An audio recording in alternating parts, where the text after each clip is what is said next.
हरे कृष्ण। ओम अज्ञानतिमिरान्धस्य ज्ञानञ्जनशलाकया चक्षुरुन्मिलितं येन तस्मै श्रीगुरुवे नमः। मुखं करोति वाचालं पङ्गुं लङ्घयते गिरिं यत्कृपा तवहं वन्दे श्रीगुरुं दीनतारिणं परमानन्दमाधवं श्रीचैतन्य ईश्वरं। नमः ॐ विष्णुपादाय कृष्णपृष्ठाय भूतले श्रीमते भक्तिवेदान्त स्वामिन् इति नामिने। नमस्ते सारस्वते देव्यै गौरवाणी प्रचारिणे निर्विशेषशून्यवादी पाश्चात्यदेशतारिणे। जय श्री कृष्ण चैतन्य प्रभु नित्यानंद श्री अद्वैत गदाधर श्रीवासादि गौर भक्तवृंद। हरे कृष्णा कृष्ण कृष्ण हरे हरे, हरे राम राम राम हरे हरे।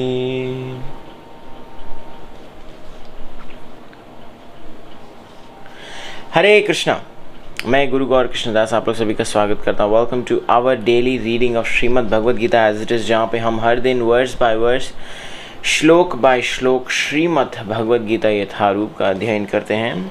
यस और जिनके पास भी और आज का श्लोक संख्या भगवद गीता अध्याय 4 श्लोक संख्या 12। तो जिनके पास भी भगवद गीता है आप कृपया अपना कॉपी खोल दिए। जिनके पास नहीं है और जो ऑनलाइन फ्री PDF कॉपी चाहते हैं आप मुझे मेरे पेज गुरु जी के साथ पे मैसेज कर सकते हैं और मैं आपके साथ वो शेयर करूँगा। तो चलिए शुरू करते हैं। Let us begin. Reading from Bhagavad Gita अध्याय 4 श्लोक संख्या 12। कांक्षन्ता कर्मणां सिद्धिं यजन्त इह देवताः क्षिप्रं हि मानुषलोके सिद्धिर्भवति कर्मजा। I repeat. कांक्षन्त कर्मणां सिद्धिं यजन्त इह देवताः क्षिप्रं हि मानुषलोके सिद्धिर्भवति कर्मजा। ट्रांसलेशन अनुवाद। इस संसार में मनुष्य सकाम कर्म में सिद्ध चाहते हैं, फलस्वरूप वे देवताओं की पूजा करते हैं। निसंदेह इस संसार में मनुष्यों को सकाम कर्म का फल शीघ्र प्राप्त होता है। तात्पर्य श्रील प्रभुपाद द्वारा। इस जगत के देवता के विषय में भ्रांत धारणा है और विविधता का दंभ करने वाले अल्पज्ञ मनुष्य इन देवताओं को परमेश्वर के विभिन्न रूप मान बैठते हैं। यस क्या बोल रहे हैं कि देवता भगवान नहीं है, डेमी गॉड भगवान सिर्फ एक है, वो है श्री कृष्ण। देवता भगवान को असिस्ट करने वाले वो मैनेजर्स हैं यूनिवर्सल क्रिएशन में। जैसे इंद्र देवता है एक, तो इंद्र एक पोस्ट है, पोजीशन है, क्या है, किंग ऑफ द हेवेंस। तो उसी तरीके से अल्प बुद्धि वाले लोग को लगता है कि देवता भगवान है। किंतु वे ईश्वर के विभिन्न अंश होते हैं। ईश्वर तो एक है। यस इन टेक्निकलिटी ईश्वर मतलब कंट्रोलर। परमेश्वर सुप्रीम कंट्रोलर एक ही है, श्री कृष्ण। ईश्वर तो मैं भी हूँ, आप भी है, हम सब हो सकते हैं। जो समझो मैं मेरे हाथ को कंट्रोल कर रहा हूँ, मैं एक बिजनेस को कंट्रोल कर रहा हूँ, मैं एक कंपनी को कंट्रोल कर रहा हूँ, मैं किसी व्यक्ति को कंट्रोल कर रहा हूँ, मैं एक देश को कंट्रोल कर रहा हूँ। तो मैं ईश्वर उस देश, उस व्यक्ति, उस चीज़ का हुआ। लेकिन परमेश्वर कौन है? परम सुप्रीम ईश्वर। Yes the supreme personality of godhead Shri Krishna. Why is Shri Krishna परमेश्वर? बिकॉज वो सबको कंट्रोल कर सकते हैं।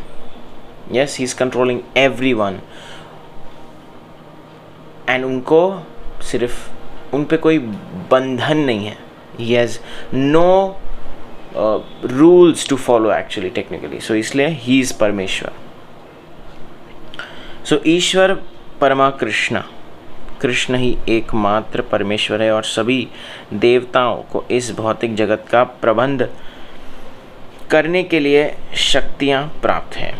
ये देवता जीवात्माएं हैं नित्यानाम, जिन्हें विभिन्न मात्रा में भौतिक शक्ति प्राप्त है। जैसे कि प्राइम मिनिस्टर और उसके cabinet members are the representative of government, लेकिन गवर्नमेंट में सबसे हेड कौन है? Prime minister. उसी तरीके से परम ईश्वर, बाकी सब छोटे छोटे ईश्वर हैं। तो जब यहाँ पे ईश्वर शब्द यूज हो रहा है तो हमें समझना है, वी हैव टू अंडरस्टैंड कौन से ईश्वर की बात हो रही है। कृष्ण ही एकमात्र परमेश्वर है और सभी देवताओं को इस भौतिक जगत का प्रबंध करने के लिए शक्तियाँ प्राप्त है।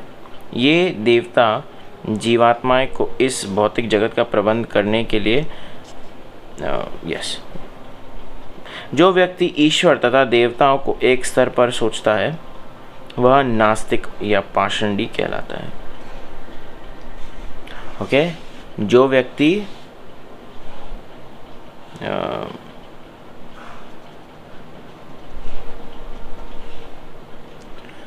देवता और भगवान एक नहीं है। यहाँ तक कि ब्रह्मा तथा शिवजी जैसे बड़े बड़े देवता भी परमेश्वर की समता नहीं कर सकते। वास्तव में ब्रह्मा तथा शिव जैसे देवताओं द्वारा भगवान की पूजा की जाती है। तो भी आचार्य की बात यह है कि अनेक मूर्ख लोग मनुष्य के नेताओं की पूजा उन्हें अवतार मानकर करते हैं। वाओ, क्या लिखा है कि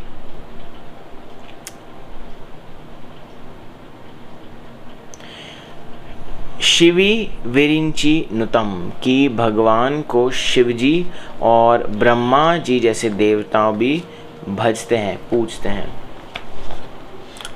तो जो सकाम कर्म तो भी यह देवता पद इस संसार के शक्तिशाली मनुष्य या देवता के लिए आया है, लेकिन नारायण, विष्णु या कृष्ण जैसे भगवान इस संसार के नहीं हैं। वे भौतिक सृष्टि से परे रहने वाले हैं। निर्विशेषवादियों के अग्रणी श्रीपाद शंकराचार्य तक मानते हैं कि नारायण या कृष्ण इस भौतिक सृष्टि से परे हैं। फिर भी मूर्ख लोग, हत ज्ञान, अल्प ज्ञानी व्यक्ति देवता की पूजा करते हैं। यस, क्योंकि वे तत्काल फल चाहते हैं। क्यों हम देवता की पूजा करते हैं? Because we want immediate result. इसलिए उन्हें फल मिलता भी है, किंतु वे यह नहीं जानते कि ऐसे फल क्षणिक होते हैं और अल्पज्ञ मनुष्य के लिए हैं। बुद्धिमान व्यक्ति कृष्ण भावनामृत में स्थित रहता है। An intelligent person is situated in Krishna consciousness. उसे किसी तत्काल क्षणिक लाभ के लिए किसी तुच्छ देवता की पूजा करने की आवश्यकता नहीं रहती। इस संसार के देवता तथा उनके पूजक इस संसार के संहार के साथ ही विनष्ट हो जाएंगे। ब्रह्मा तक, लॉर्ड ब्रह्मा तक, जिनको हिरण्यकशिपु ने जिनको पूजा था और उनसे वरदान लिया था, ब्रह्मा तक भी नहीं रहते परमानेंटली इस दुनिया में। He is for 100 years, but what 100 years? The 100 years of Brahma के 100 years हमारे अर्थ कैलकुलेशन से बहुत परे है। साइंस में आप लोग ने पढ़ा होगा टाइम रिलेटिविटी। सो ब्रह्मा का टाइम रिलेटिविटी हमारी टाइम रिलेटिविटी से, आप ऐसा समझ लीजिए कि एक कल्प, इस पृथ्वी का एक कल्प, 4 युग एक कल्प होता है और एक कल्प ब्रह्मा का एक दिन होता है। वैसे एक रात, और फिर ऐसे 100 वर्ष, ऐसे 1 साल, और फिर 1 वर्ष उसका 100 वर्ष। सो ये ब्रह्मा का दिन है और हमारा 6 महीना देवताओं का 1 दिन और 1 रात होता है। This is called time relativity in science. So यह भौतिक संसार तथा इसके निवासी जिनमें देवता तथा उनके पूजक भी सम्मिलित हैं विराट सागर में बुलबुलों के समान है, किंतु इस संसार में मानव समाज क्षणिक वस्तुओं यथा संपत्ति, परिवार तथा भोग की सामग्री के पीछे पागल रहता है। ऐसी क्षणिक वस्तुओं को प्राप्त करने के लिए लोग देवता की या मानव समाज के शक्तिशाली व्यक्तियों की पूजा करते हैं। यदि कोई व्यक्ति किसी राजनीतिक नेता की पूजा करके सरकार में मंत्री पद प्राप्त कर लेता है तो वह सोचता है कि उसने महान वरदान प्राप्त कर लिया है। ऑफ कोर्स, इसलिए सभी व्यक्ति तथाकथित नेताओं को साष्टांग प्रणाम करते हैं जिससे वे क्षणिक वरदान प्राप्त कर सकें, और सचमुच उन्हें ऐसी वस्तुएं मिल भी जाती हैं। ऐसे मूर्ख व्यक्ति इस संसार के कष्टों के स्थायी निवारण के लिए कृष्ण भावनामृत में अभिरुचि नहीं दिखाते। कौन सा सबसे बड़ा एग्जाम्पल है? रावण, हिरण्यकशिपु। रावण ने ब्रह्मा जी से वरदान लिया क्या? कि उसको अमृत होए, और फिर भी लेकिन क्या वरदान था कि उसको कोई मार न सके, सिर्फ मनुष्य और मानव, मनुष्य और वानर, बंदर। सो रावण ने जितना छल से वरदान लिया और जितना करने की कोशिश की, फिर भी he was not successful. Why? Ravan was not successful because भगवान परमेश्वर है, Shri Krishna is the supreme personality of God, and वो सबको देखते हैं। That is why Ravan wasn't successful. तो यह श्लोक इंगित करता है कि विरले लोग की कृष्ण भावनामृत में रुचि लेते हैं। अधिकांश लोग भौतिक भोग में रुचि लेते हैं, फलस्वरूप वे किसी न किसी शक्तिशाली व्यक्ति की पूजा करते हैं। क्यों हम लोग देवता की पूजा करते? टेक्निकली एक्चुअली आप देखो, because we want to enjoy, and because हमको एन्जॉय करना है, इसलिए हम कोई टेम्पररी ईश्वर उनसे मन्नत मांगते हैं कि हमारा ये कर दीजिए, वो कर दीजिए। बट भगवान श्री कृष्ण परमेश्वर से हम ये होल कृष्ण कॉन्शियस मूवमेंट और ये अंतर्राष्ट्रीय कृष्ण भावनामृत संघ इज़ ऑल अबाउट कि हम भगवान कृष्ण से प्रेम कैसे करें, प्रेम कैसे हमारे अंदर पैदा करें। That is the philosophy. तो ये हमको प्रैक्टिस करना चाहिए। What should be practice? That हमारे अंदर भगवान श्री कृष्ण का प्रेम कैसे प्रकट होए। सो यस, इसी के साथ हम आज के अध्ययन को यहाँ पर विराम दे सकते हैं। आप लोग किसी का कोई प्रश्न, कमेंट या रियलाइजेशन हो तो आप मुझे मेरे पेज गुरु जी के साथ पर मैसेज कर सकते हैं। और कई लोगों ने पूछा कि भगवद गीता कहाँ से पाए। आप मेरे पेज पे मैसेज कीजिएगा। आपको PDF कॉपी भी चाहिए तो फ्री में PDF कॉपी देंगे। यदि आपको भगवद गीता हार्ड कॉपी चाहिए तो वो भी हम भिजवा देंगे आपको।